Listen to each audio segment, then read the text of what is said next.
మత్స్యకారులకు ఏపీ ప్రభుత్వం అండగా ఉంటుందని పునరుద్ఘాటించారు సీఎం జగన్మోహన్ రెడ్డి. జగనన్న ప్రభుత్వం అంటే మన ప్రభుత్వం అనుకునేలా పాలన చేస్తున్నామని తెలిపారు. పశ్చిమ గోదావరి జిల్లా నరసాపురంలో పలు అభివృద్ధి పనులకు సీఎం శంకుస్థాపన చేశారు. ఈ సందర్భంగా 3,300 కోట్ల రూపాయలతో ఏర్పాటు చేసిన అభివృద్ధి కార్యక్రమాలకు ఆయన శంకుస్థాపనలు ప్రారంభోత్సవాలు చేశారు. అనంతరం ఏర్పాటు చేసిన బహిరంగ సభలో సీఎం జగన్ మాట్లాడుతూ నరసాపురం రూపురేఖలు మారుతున్నాయన్నారు. ఎన్నికల సమయంలో ఇచ్చిన హామీలను నెరవేరుస్తున్నట్లు చెప్పుకొచ్చారు. 45 ఏళ్లుగా చంద్రబాబు ఎన్నడూ చేయని విధంగా అభివృద్ధి చేస్తున్నామని సీఎం పేర్కొన్నారు. అలాగే దత్తపుత్రుడి పార్టీని రౌడీ సేనగా మార్చారన్న జగన్ టీడీపీ తెలుగు బూతు పార్టీగా మారిందన్నారు.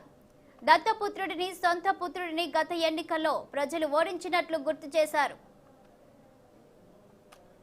రాష్ట్రంలో మత్స్యకారుల సోదరుల బాగుకు కట్టుబడిన ప్రభుత్వంగా నరసాపురంలో ఉన్న 6,000 మత్స్యకార కుటుంబాలకు మేలు చేసేలా ఈరోజు అంటే ప్రపంచ మత్స్యకార దినోత్సవం నాడు ఇక్కడే నరసాపురంలోనే బియ్యపు తిప్ప ఫిషింగ్ హార్బర్కు కూడా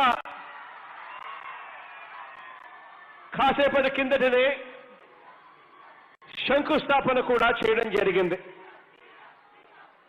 ఈరోజు ఈ ఒక్క బియ్యపు తిప్ప ఫిషింగ్ హార్బర్ కోసం అక్షరాల 430 కోట్ల రూపాయల వ్యయంతో ఈరోజు ఫిషింగ్ హార్బర్ నిర్మాణం ఇక్కడ చేపట్టనున్నాం. ఈరోజు రాష్ట్రంలో కూడా పూర్తిగా రూపురేఖలు మారుతా ఉన్నాయి.